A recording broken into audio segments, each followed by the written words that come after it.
हर लाश को चावल क्यों दिया है अगर क्यों को चावल दे आए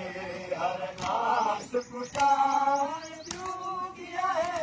अगर क्यों को चावल दे आए हर लाश को चावल क्यों दिया है अगर क्यों को चावल दे आए अकबरी की तय कह नहीं लोग परचाया सबूर दजालक को अकबरी की तय कह नहीं लोग परचाया सबूर दजालक को सब तू पहले विच मक तल दे सब तू पहले विच मक तल दे प्यू को परचावल दे